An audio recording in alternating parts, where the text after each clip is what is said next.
I was surprised to hear that a newborn baby in the US has to bear over $100,000 in public debt. The US owes over $36 trillion. What about Japan? Its debt is even more than its entire economy. And even seemingly safe names, like Switzerland, Germany, or Singapore, are all drowning in debt.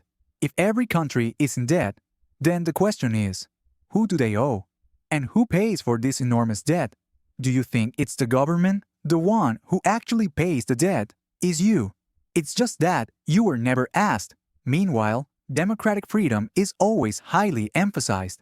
This video helps you understand the truth about money and debt, what national debt is, who the creditors are, how the debt system works, and how the rich exploit the ignorance of the poor, and government policies to triple their assets in 1 year. Things not taught in school. What is national debt? National debt, it sounds huge, but it's actually very easy to understand.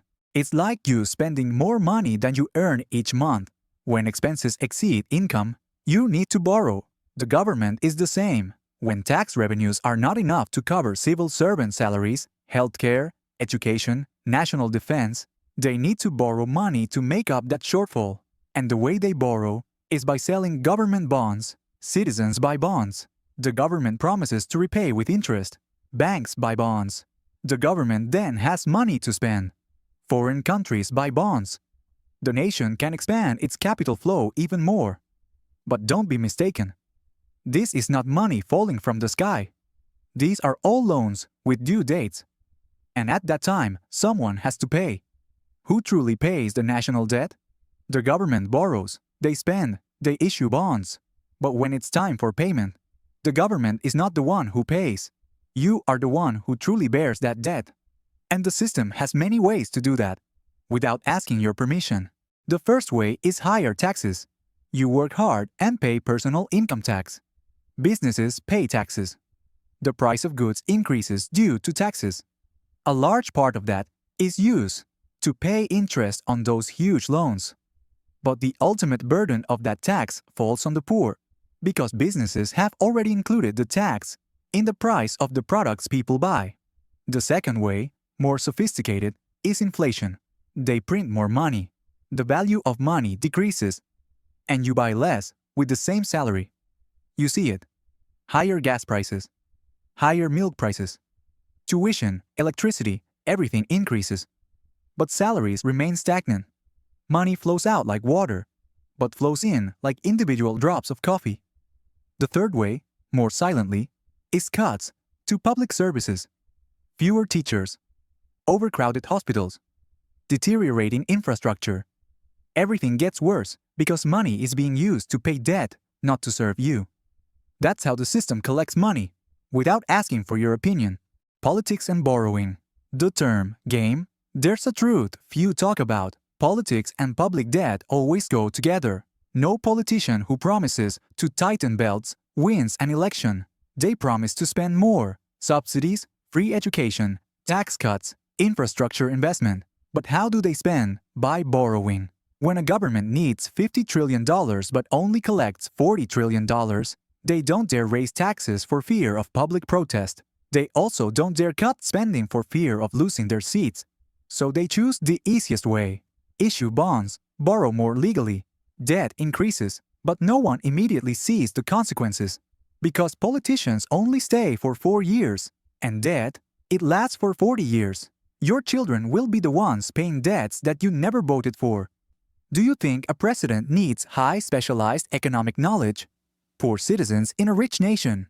The US is the richest country in the world, GDP over $25 trillion. Tech corporations worth trillions. Wall Street constantly hits new highs. But there's a truth you're witnessing every day. 6 out of 10 Americans live paycheck to paycheck, meaning if their salary is 1 week late, they don't have enough money to live. They have credit card debt, student loan debt, car debt, mortgage debt. They don't have an emergency fund of $500 or $1,200 anymore. The nation grows, but the people are increasingly exhausted. And that's also why a country always encourages its citizens to spend to boost the economy. The most powerful tool for that is credit cards. Because in the modern economy, growth is not evenly distributed. It flows into assets, not income. And those who do not own assets will be left behind right in their own land. Where does money come from? The truth about money and debt. Money. Do you think it comes from production, from real value, or from gold in the central bank's vault? Number money today comes from debt. When you borrow to buy a house, the bank doesn't take out real money to give you. They type a few keys, record a debt, and money appears. When the government needs to spend, they issue bonds. Others buy, the government has money, or the central bank prints more money to buy them back. Since the US abandoned the gold standard in 1971, money is no longer tied to gold. It is only tied to the belief that it still has value. And if that belief disappears, money will return to its true nature.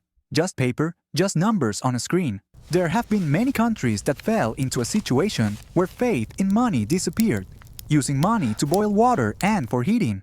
A loaf of bread costing 10 million local dollars. Debt is never repaid, only rolled over. Every time you hear news that the government is paying off debt, don't celebrate too soon, because they don't actually pay. They borrow new funds to pay off old ones, borrowed in 2010, matured in 2020.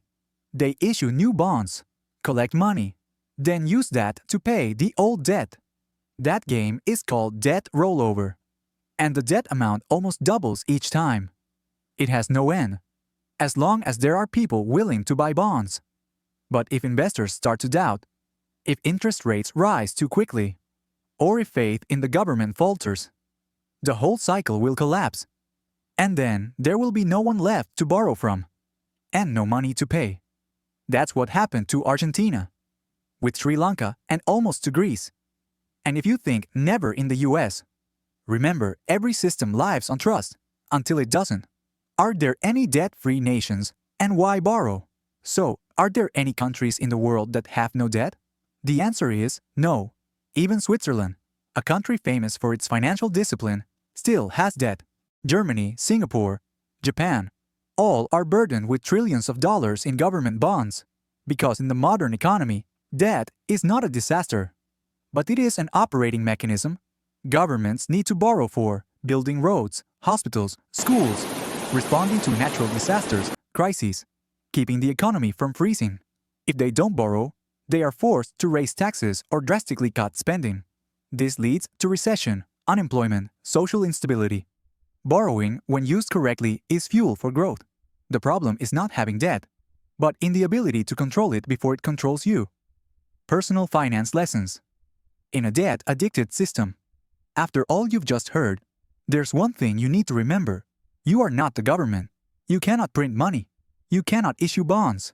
And you certainly cannot borrow forever and then roll over your debt. In a system operated by debt, the one who can control and manage personal finance well survives. The one who holds real assets retains value. This is how I do it every day. Start with small things. Cut meaningless expenses. Create an emergency fund. Buy assets, not decorative items. Invest in something that generates profit, not depreciating assets just for social prestige. And never think, national debt is the government's business. It doesn't concern me, because every time the government prints money, it's a time when the pockets of the poor are drained without them knowing. Meanwhile, the rich have the opportunity to double or triple their assets. Why can they do that? Because they understand how money works. The psychology of money. I invite you to watch the next video I left in the comments. Don't forget to subscribe to the channel and hit the notification bell to receive the latest interesting knowledge from the channel. So now you know. The reason a newborn baby cries as soon as it is born. I think God has let that baby know it is carrying hundreds of thousands of dollars of national debt, so it must strive for success. Please leave a comment with your thoughts below.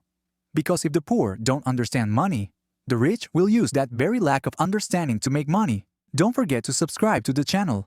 Because here, we don't just talk about money, we talk about how you can regain control of your own financial life. You can watch more videos on the channel and in the description.